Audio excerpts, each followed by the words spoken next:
And welcome back. My apologies for what happened just now, but I think it's my connection. What happened? I have two internet service at home, and somehow when I get home, my phone connects with the upstairs internet as opposed to the downstairs internet. And oh boy, technology, what it can do to you. If I had here, I would be pulling it out, but I don't. So obviously, I'm not pulling out anything. So I have to wait till the feed build back up, and all those who were live before, some of you who were on locally or internationally. Hopefully it's going to build up very quickly. We have about 9 persons already. My apologies again for not being live on Instagram tonight. Tonight program, as I said, I did not plan anything for tonight program, although I was asked what's the topic for tonight. I didn't plan to do a topic. I was just going to come and talk about things in general. Maybe, hopefully some of you will interact with me. But even though you are interacting, it will be difficult. So if you have to interact with me through Facebook. Ask me questions if you want to ask questions, if there are things that you want to clarify with your own self, things that may be affecting you sexually or otherwise in your relationship. This is the time to do it. You're getting free advice. You're getting as much information as possible. And I am here to assist. See, my cousin is on. I see my nephew is on. Kumar, how are you? Sachin, good evening to you.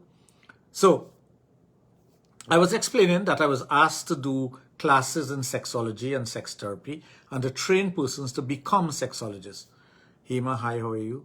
So I put that on the back burner, and last week when the person asked me about it, I have a couple of friends who are very akura with these things. So I said, here what? Could you assist me in putting together a course structure to do classes? Well, of course, no classes are not held on one-on-one basis or in a classroom. It's done through Zoom.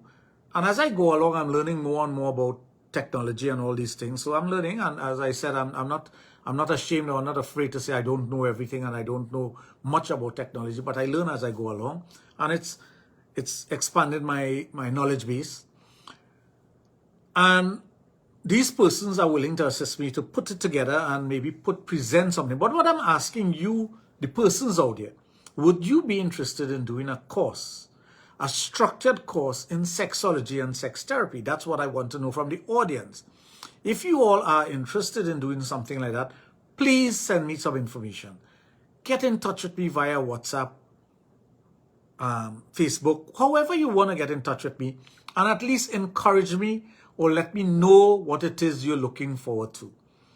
It's not going to be done overnight. It's not something I want to rush to put out there. It's not something I want to do to make money off of it. I don't need to make money off of these things. Today, someone who was at our hump day was telling me, say, you know what I admire about you? He's telling me this. He said, you sacrifice making money for professionalism. You sacrifice making money to ensure that you have a good product. And that's why I've been supporting you all these years. And this is someone who has been supporting me for the last 25 years. And he said, when I tell people about this, I boast about it. I say, if you go to anything that Dr. Raj is putting together, it's professionally done.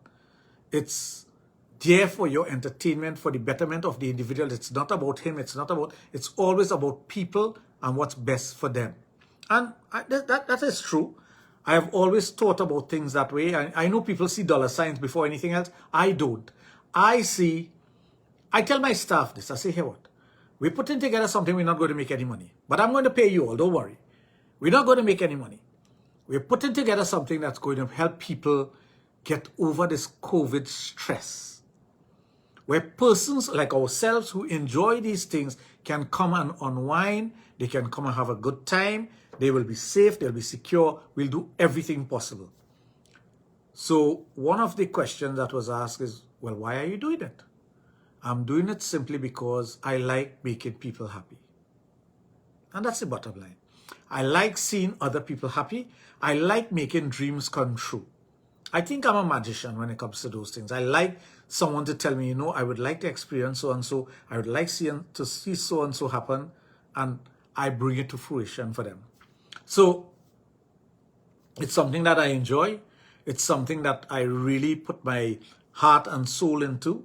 And of course, there are the rewards, because to be successful in anything that you're doing for all these years and to have people support you for 20, 25, 30 years in the same venture that you're doing today that you did before, It says a lot. It says a lot about what I am doing. So getting back to when we're talking about advice on the air, of course, we talk about social media here, or on radio or television, and sexology as a subject matter, there's a big difference because it's something that is structured and you have to follow it in a particular way. But the point I was making before is sometimes a person thinks they know everything about sex, which I can tell you, I have been studying sex since I was a preteen. I am 57 years of age now. I've been studying sex intensely. And I don't know everything about sex. If I meet someone who says they know everything about sex, I bow to them. I say, I bow to you. You have mastered something that I'm trying to master. And I'll never master it in this lifetime. But at the same time, I do try to understand all the relationships there are out there, all the things that can happen with people. And I try to understand the mind. I try to understand, hey, good evening, cuz, how are you? I try to understand behavior and patterns and what makes people tick. They're ticking. You know, what causes persons to want to do certain things. I came across a young man recently who says, you know, I'm married for 26 years, Dr. Raj, and I don't want to harm my wife. I never thought about harming my wife, and I don't want to do that. But as a man, I like some sort of excitement in my life. I like something that is different, something that will make me feel good. And we all want that feel-good feeling. So I said, well, what it is you could pinpoint that will make you feel good? And he said, well, some sort of entertainment. Even if I have to sit back and watch. Have you ever been to a strip club? And you'll see there are some guys who are at the front of the stage. They're glued to whatever is taking place. They're like this. And there's some guys who would go around a table and they will look at it from a distance and they will actually put their chair in such a way that nobody could come and lap dance them or anything like that. And then there's those guys who will be at the back making comments, saying things out of timing, trying to be as macho as they can because they are there enjoying the entertainment, but at the same time they want to give others the impression that I don't need to be there. So why are you there? So that's behavior. That's human behavior. That's how people react to certain things. And I understand that. And that's fine. It's the very same thing. It's the very same thing with sexology and sex therapy and dealing with people with things of a sexual nature. There are those who will tell you, well, you can't teach me anything. I know everything already. There are those who will say, I need knowledge. And those are the humble ones. They will tell you, I need knowledge. And the more knowledge I get, the better it is for me. Like I can tell you, the more knowledge I get now as a 57-year-old who has been studying sexology for 40 plus years, 40 something plus years, I still need to learn. I still need to learn from persons. I still need to learn from peers. I still need to learn from friends. I still need to learn from a lot of different individuals out there. And my clients are the ones who teach me a lot also. It might sound funny, but I learn so much from my clients. So much so that it's constantly causing me to upgrade the things that I'm doing. And it's helping me in different ways. Now, when you look at persons and behavior, what causes a particular behavior? What causes a person to want to do something as opposed to another person, and they come from the same household? What will cause one person to have a high sex drive and another person to have a low sex drive? Now, we talk about environmental factors. That's one of the things that sexologists, being social anthropologists, that's one of the things that we look at. The environmental factors, the impact that the environment, culture, race, and religion would have on the individual when it comes to whatever they're doing. Now, it might sound to be offensive to some persons when you use the word race and religion, and even spirituality when it comes to sex. But there's nothing offensive about that, and I don't intend to offend anyone by bringing those words into what I'm talking about. But I want you to be open-minded enough to realize that despite the fact that you may come from whatever religious background you may come from, it could be a religious background that was very strict or one that was very accommodated, there are a lot of behaviors that are inherent in a person. Now, if you recall, a while back when I spoke about your DNA and what is transferred from the male and the female to create you, your DNA or the structure of your DNA is also a contributing factor to your sexual behavior. Your wants, your needs, and your desires. Your wants and needs and desires not only because of the environment, it's also because of who your parents are and their wants and needs and desire. Now that might sound strange and some persons might find that to be disgusting in some way, but it's true. Your behavior is as a result, especially your sexual behavior, is as a result of some member of your family in the past. It could be a first generation, second generation, or third generation back that is influencing your behavior now. Now, apart from that, you have your environmental factor, which we just spoke about. You have your spiritual factor. You have your religious factor. You have your racial factor. Racism have a lot to do with it. Your racial structure, the way you think, the way you perceive yourself, the things that you hear on the block, the things that you don't hear on the block because you're not on the block. Those are the racial factors. Those are the factors that have influenced persons and their behavior also. One of the challenges I always find with young men, especially African young men, is those who want to do penis enhancement and have a normal sized penis, and they're like, you know, I feel so inadequate because I have a normal sized penis. And my advice to them is always, you have a normal sized penis. That's what you have. Those guys who are well endowed, they're well endowed. You're just not in that bracket. You're not that person. So sometimes it plays on you psychologically. And if you have an aversion to hearing things like that, it will create an impact in your mind. You would start thinking that you're inadequate, you lose your self-esteem, you lose your self-worth, you don't think you could satisfy your partner, you're always second-guessing yourself or you're comparing yourself with someone else. Again, human nature, that's what we do. But when you take the race factor into consideration and say, well, I am of a particular race and I'm supposed to be like this, I'm not supposed to be the way I am. What does that do to you psychologically? How does it impact on your brain? That's why in sex and sexology, it's not only what is universal, but it's also what is specific to the individual. Because specific to the individual will impact upon that person based on how they see things, how they assimilate the information that they have, and what it does to their mind. So when you are listening to someone talk about their sexual prowess, their behavior, how good they are, you will wonder, is that person boasting about being able to do something when they're not as capable as they're saying they are? Or is it the person is trying to put it out there that I am great in this particular aspect about sexual function, a particular position, performing oral sex or whatever type of penetration, to impress upon the persons there that I am great, I'm good at this, I'm the best at it. Is that the way it is?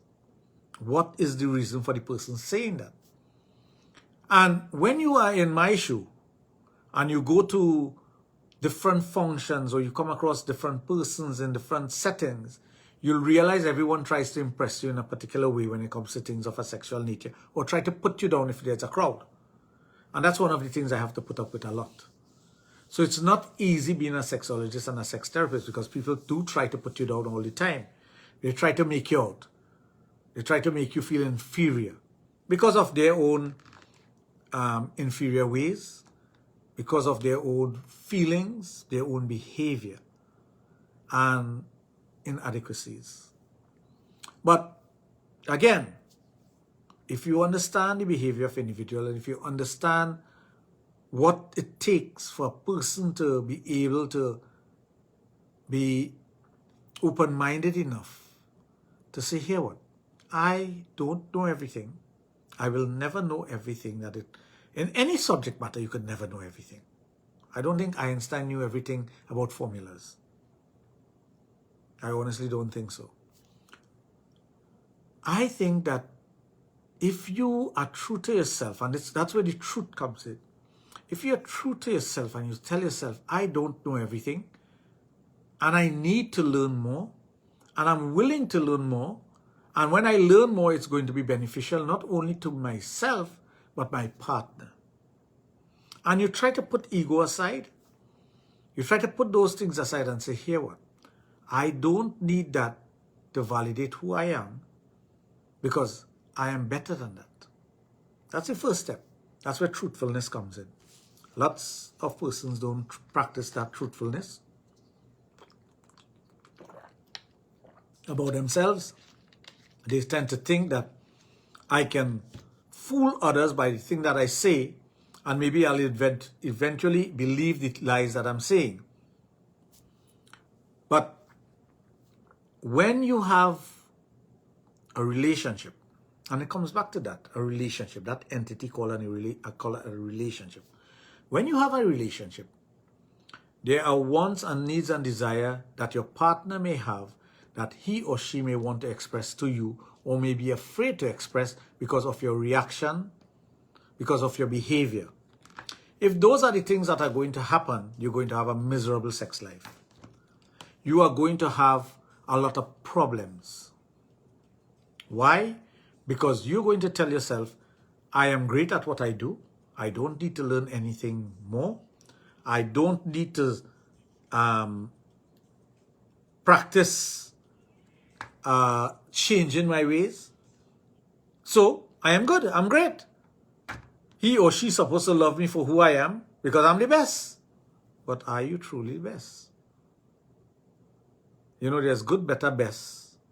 But how many of us qualify to be in the best category in anything that we're doing? You know, I'm an entrepreneur. I grew up on, my grandfather used to sell on the streets in Sangre Grande, on what you call is the Eastern Main Road of Sangre Grande, right opposite Kunapo Southern Main Road. For those of you who know where Kunapo Southern Main Road is, if you don't know, it's the Market Street. I have seen the worst and I've seen the best. I've seen persons behave very badly. I've seen persons that are the best customers that you could ever have. I have seen it all. I've assisted my parents in their business from a very young age. And I always believe in free trade. I always believe that you can take something and make it into something else. You can develop your mind. You can develop your business strategy. You can develop things. In these trying times, one has to survive. One has to find a way to survive. Find what's best as far as gaining an income and surviving. But at the same time, balance that with your spouse, your love life, your sex life, your children, your family. When I talk about family, I mean extended family, like your mother, your father, whoever is alive, or even grandparents. You have to be able to balance those things. You have to take chances. Sometimes persons ask me if I'm a gambler. Yes, I am a big gambler. But I don't go to any casino. I've gone to a casino maybe about 3 times in my life, although every time I visit to Las Vegas, I stay at a casino. Because all hotels have casino in it. But I don't gamble in casinos. I don't sit around a table and play cards and gamble. I don't play Wapi, I don't play Romy for money. I don't gamble in that way. I buy a lotto ticket ever so often because, hey, you never know when God is going to smile on you. But I don't depend on a lotto winning either. I just buy it for fun. I don't even look at the numbers. Sometimes I have a stack of lotto tickets and I will sign my name at the back of it and send the guys to check it out. How do I gamble? I gamble with education.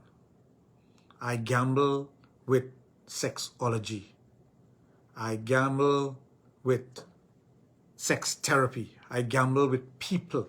I gamble with business. That's how I gamble. I put my mind, my money, my energies into what I do. And I like success. That's why I feel a sense of failure whenever a client has some failure. And remember, I am not there with a client 24/7 to make sure he or she does what they're supposed to do. I am there whatever percentage of the time that they come to see me and to advise them what they should and should not be doing. I can't be there 24/7, but when they have a failure, I do feel it. Same thing with business. I have had business that fail, like everything else. But I don't remember those. But I know I did. I always remember success because I am an optimistic type of person. I'm not pessimistic in any way. If rain is falling, it doesn't bother me. If sun is shining, it doesn't bother me. It could be blazing hot, it could be really cold, it doesn't bother me because that's the weather. I have no control over that. I have control over how I feel, how I behave, how I think. That's what I have control over. Of course, there are times you lose control over simple little things. You get angry. But when it comes to your relationship, you have control over that also. If you know your partner's behavior is in a particular way and it will impact the relationship, if you do something that is going to impact her negatively, how it's going to impact the relationship, and you do not want to hurt the relationship, stay away from that. Stay away from that. If you know there are things that you can do that will not cause a negative impact on your life, on your relationship, by all means, enjoy it. If you can enjoy it with your partner, better. That's why, was it last week, I told my social media person, I said, here what? I have 3 clubs that have been around for a while. Satoru, which is a gentleman's club, RSO, which is the swingers club, and Strabigale, which is the alternative lifestyle club. And I told her, I said, come up with some logos because I'm going to start doing things in those areas. But when you put energy out there, energy comes back to you, especially things that are positive. And I really believe in positive energy. And just last week, was it last week or Monday? Time are going by and I just don't keep track of these things anymore. When she sent me that, I said, okay, especially one for Strabigales. And today, someone came to me to revive the Alternative Lifestyle Club. I was like, wow, only Monday we did this and look what's happening now. I have supported the Alternative Lifestyle ever since. Persons don't know my take on alternative lifestyle and alternative sexuality because it's not their business. I support everyone in that. I do not support somebody trying to push it down your throat. I do not support that at all. I support a person having the freedom to live their life as long as it doesn't impact upon someone else's life negatively. That's what I believe in. So when persons ask these questions about doing the classes and doing a structured program for the education in sexology and sex therapy, my question to you as the viewers, as the supporters of Dr. Raj, the Adult Therapy Center, Total Limit, Dr. Raj Adult Boutique, Strabigales, RSO, and Satoru, what it is you want. Is it something that you're going to embrace, support, be a part of, would be happy to be associated with it? I have individuals who come to the clubs who do different things and they support me by doing marketing. They support me by one person bring one. And we try, especially around now, where we try to keep a limited amount of persons. But it's all about unwinding. It's all about educating yourself. There are some things that persons see that they've never seen before. that brings me to a point. When I was growing up, people would be talking about certain things, and I'll be listening. A lot of time I don't contribute to it because I'm listening and I'm analyzing what they're saying. And things persons were saying and talking about, I was experiencing. One of the success of being a good sexologist is having the experience, the practical experience behind you. When you have the practical experience in everything that you're talking about, it makes you a better person. When you can actually coach individuals to control their PC muscle, how to perform cunnilingus on someone, what to do, the techniques that you use on someone when it comes to the pleasuring of your partner, the different positions that you can engage in sexual intercourse. And let's face it, if you never try it, you don't know how sweet it will feel. If you have never done it, you really don't have an idea what the feelings are. But if you have actually taken part or have done it a few times, the things that you speak about, you know exactly what to say, and you know the consequences of whatever you're doing. So I try to get persons who have an interest in sexology and sex therapy to practice it.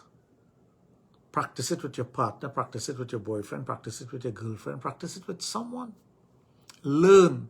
Learn as you go along, because the more you interact with individuals and the more you are able to have these things taking place in your environment, especially if you can control the environment, it's going to be the best learning tool. It wouldn't give you the degree. It would not give you the qualifications. It will not give you the course structure. Because the practical part of whatever you're doing, there's no structure to practicality. Because let's say, for example, the first time you had a sexual encounter, it may have been you and two persons. So you skip the one-on-one, you skip the lovemaking and the intimacy between two persons, and you have gone on to a situation where it's a threesome. There's no structure to that. You didn't start with the basic. Not that there's a basic to start with. Because who's to know? Where do you start when it comes to your sexual experience? Where did you get it? Who created the atmosphere? Was it you? Was it someone else? Was it something that a person forced upon you? Or was it something that you were privy to and you wanted to be part of? These are the questions you need to answer. That's where the honesty comes in. Being truthful to yourself. When you can answer these questions and answer it in a truthful manner, in the best possible manner, then you are on the way to becoming someone educated in that area. So you'll be more receptive to the things that people are telling you. You'll be more receptive to the things that you read. Don't think for 1 minute sometime when I was doing my course work in human sexuality, for example, which I'm proud to say I aced, and I aced it right through. But I'm not an A student, so I don't fool anybody, and I don't fool myself to think that I'm an A student. I'm not. But there were things in sexology or human sexuality that was a bit confusing, and I'll tell you why. Practical and theoretical is two different things.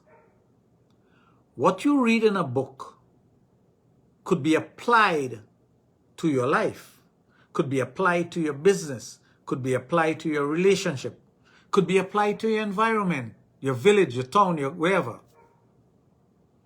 But the practical part may be much different from the things that you learn in the book. There are factors when it comes to practical behavior that is not taken into consideration when it comes to a book. So, having studied sex throughout my teenage years in a particular way, getting the experience from far and wide, multiple times, thousands of times, and that's not a boast. I'm not boasting. I'm just telling you. It was not the same as the things that I read in textbook. It was not the same when a lecturer was lecturing to you, because I realized, and this is something I realized, a lot of time the lecturers who were lecturing on particular topic and subject matter in the coursework did not have the practical experience of it. And that's where the failure comes in, because you cannot describe an orgasm if you have never had one. You cannot describe a blowjob if you have never had one. You can describe it based on what somebody tells you, but let's say that person had a bad experience with whatever they're telling you. The way you interpret whatever they're saying and the way you put it across will be based on that person's biased opinion, and even your biased opinion. Because a lot of times, our upbringing, our society, our neighbors, our friends, our cousins, our parents influence the way we think. And there are things that we want to say openly. There are things that we want to say openly, even about ourselves, that we're afraid to say it, because you will be corrected by someone or you'll be chastised. And that's the truth. That's the reality of it.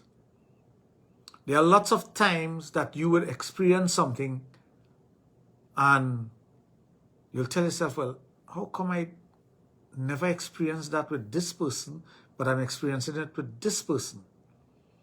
The second person might be putting their experience, their knowledge into whatever they're doing.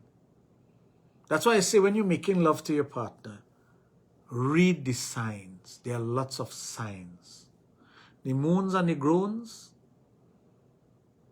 the lifting of the pelvic region, the pushing of the penis towards your mouth or your vagina, or vice versa, the vagina towards your mouth or your penis, the rotation of the hip, the oohs and the ahs that comes when you touch a particular area. And if you are sensitized enough, if you can actually feel your penis in the vagina, even though you're wearing a condom, you can feel the changes in a vagina. You could feel the reaction of the person while you're in the vagina. You can feel the reaction of your partner while his penis is in you. You can feel it, but you have to be aware. You have to be thinking along a certain lines. And you must not be selfish. You must not be selfish when it comes to this act. Because at the end of the day, you are supposed to do whatever it takes to make sure you are happy. That's why, one of the things that I do when I do my lecture series and seminars, this is different from what I'm talking about with doing the coursework. When I do my lecture series and seminars, I try to get persons to come out of their comfort zone.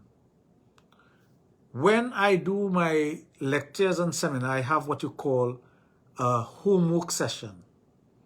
So maybe after the first lecture session, I'll tell them, go home.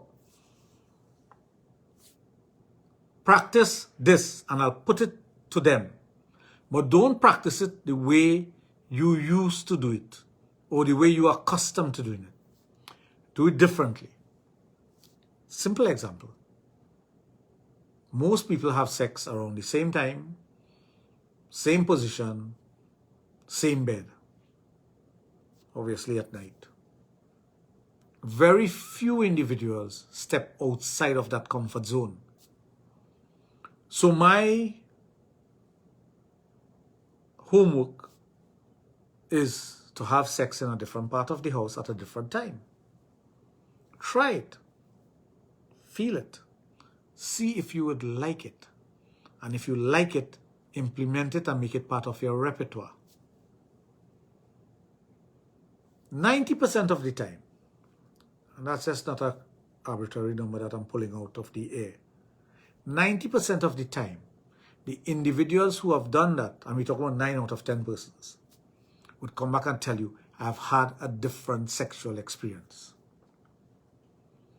We simply change the environment, we change the time, so we change our behavior.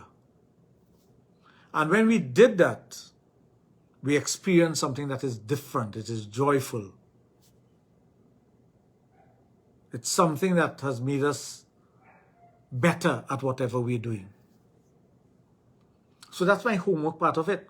So for those of you who are listening now and who will be listening to this recording, this live broadcast, try something different. It's your first step in becoming your own sexologist, your own sex therapist. Because here you are telling yourself that the things that I'm accustomed doing are not working the way it's supposed to work with me and my partner. I am not getting everything I need out of the relationship. I am not making myself happy.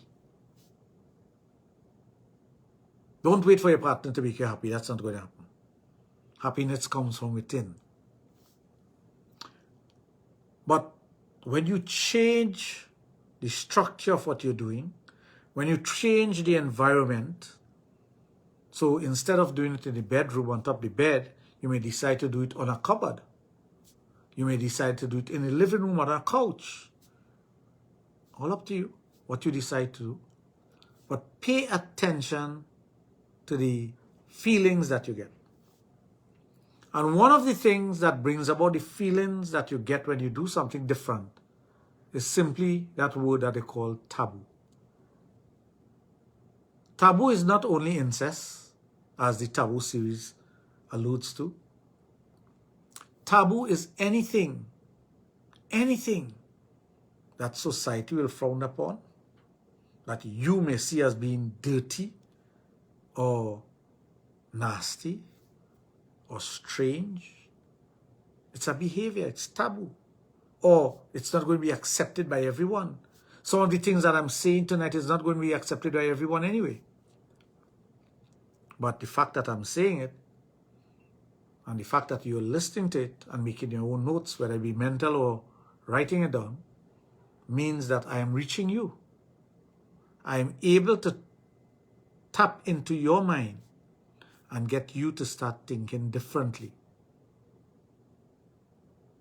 That's what an educator does. Some of the best educators I've come across in my life, who have impacted my life in a tremendous way, was because of the impact they had on my brain, not only with what they were teaching,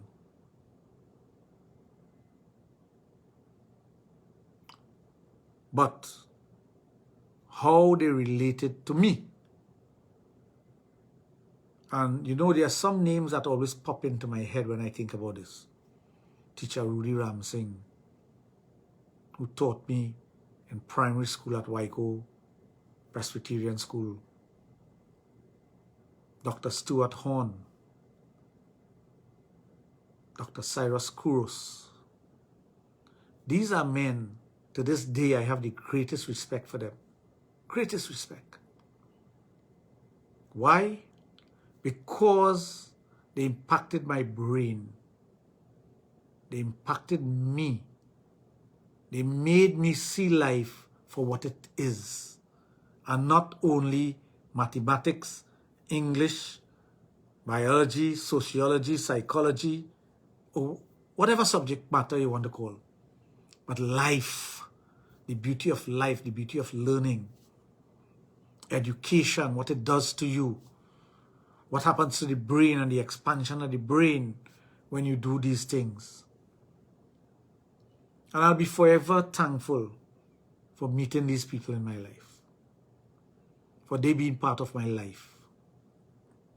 Forever thankful. You know, I had one friend, two friends, I should say. Mr. Nolly Clark, not Nolly Tracy, sorry, who to me was a professor in many ways, and my good friend Michael Hercules, who taught me a lot also, the former commissioner of prisons. They were teachers in my life. Now, if you look at the teachers in my life, it's not one race. Of course, my parents, my godfather, who was the greatest teacher in my life, Pandit Hardat, pay obedience to him all the time, every single morning. He's on my phone. The first thing that pops up on my phone is my godfather's face. That's the love and feelings that I have for him. And it will never die. It will die when I die. But learning from these people, and like I said, it's not one race of individual, it's not one gender. I've learned from a tremendous amount of persons. And I still learn, I'm still learning, I'm still reading, I'm still trying to get more information. I still want to impact other people, other persons. I want to create that impact on their mind. I want to make sure that they learn. Because the educators that you come across in life are not the ones that stand in front of a blackboard and write things on a blackboard or a chalkboard, you know. They're not. The educators in your life are the ones who teach you. They're gurus in their own ways. Sometimes your spouse is your guru, you know. I can tell you, my spouse is my guru. She has taught me so much about myself. It's unbelievable.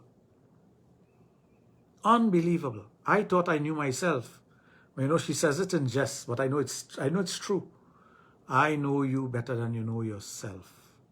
That's why I was always saying, you know, I could never fool my wife. And I don't try to. She knows everything about me. She understands everything about me.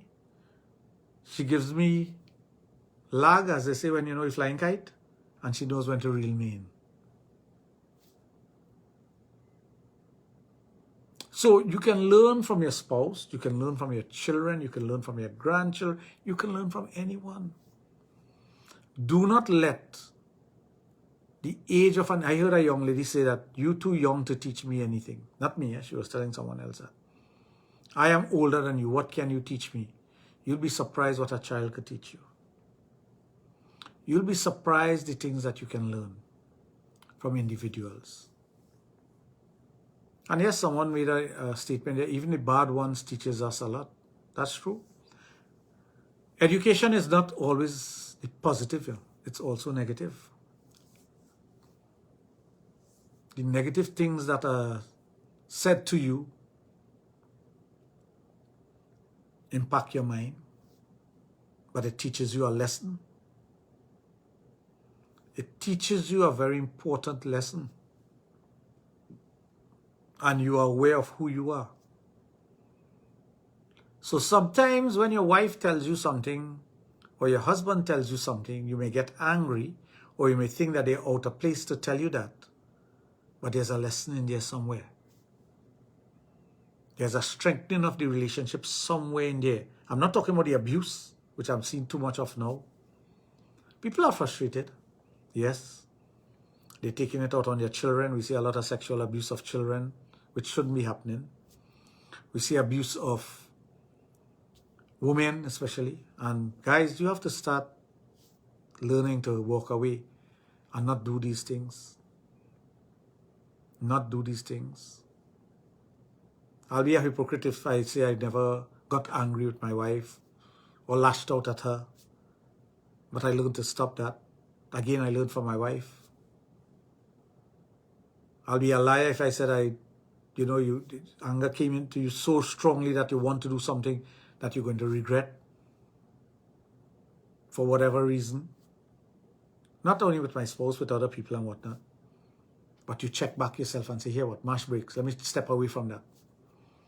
So, you know, there are a lot you can learn from Indian movies, Hindi films, where you'll see a girl pounding a guy's chest and say, I hate you, I hate you, I hate you. And all of a sudden the rain starts to fall and they're kissing and whatnot and they're dancing. And there's a fine line between love and hate, you know. Very fine line. Very fine line between loving someone and hating that person. And love could be transformed to hate like that.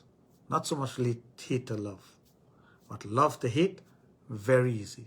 The catalyst could come from the other person, it could come from yourself, or it could come from a third party. There are things that could impact you in a time, at a time, that could cause you to stop loving someone. But I don't have the solution for all the wrongs I'm seeing in society. I don't. I wish I did. I wish I could go out there and use social media or whatever other mediums there are out there to tell people to stop whatever they're doing. But crime is going to continue. Crime will always happen. Domestic violence will happen, but I hope it doesn't continue along the path that it's going on now. I believe in love, good sex, strong relationship, family life. I believe in that. And like I said, I practice what I preach. It's like you go into someone who's a divorcee to ask them how to save your marriage. It ain't going to happen. All these persons who are supposed to be therapists and whatnot, or counselors, they're counseling you on your marriage, but your marriage is going to hell. They're therapists teaching you how to keep your relationship together, but they went through 2 divorces. That makes sense to you? When you want to be truthful to yourself and you want to get meaningful information, you want things to impact you in a meaningful way, what do? You go to someone who has the template for it. You know, last week, Wednesday, was my 36th wedding anniversary, and my parents, they will call us to wish us happy anniversary. And I was talking to my mother and father, and I was telling them, I said, I have a template to follow. My parents celebrated their 60th wedding anniversary on the 26th of June this year. My wife and I celebrated our 36th. We wouldn't catch up with them, but I'm hoping that whatever number they meet, I break. Whatever number they meet, being together, married, whatever anniversary they reach, I want to break that record. Not for breaking the record's sake, but because I had good teachers, good guidance, because I had the best role model when it comes to that, my mother and father. So I follow someone who have lived it practically, and they endorse it. That's what you need to do. Your relationship should be as strong as that. The person that you're looking up to. I know my cousin is working, and he is working in New York. I hope if you have anyone in your limousine, they're listening to the program also. Pleasant good evening to you, Kishore. But these are the things in your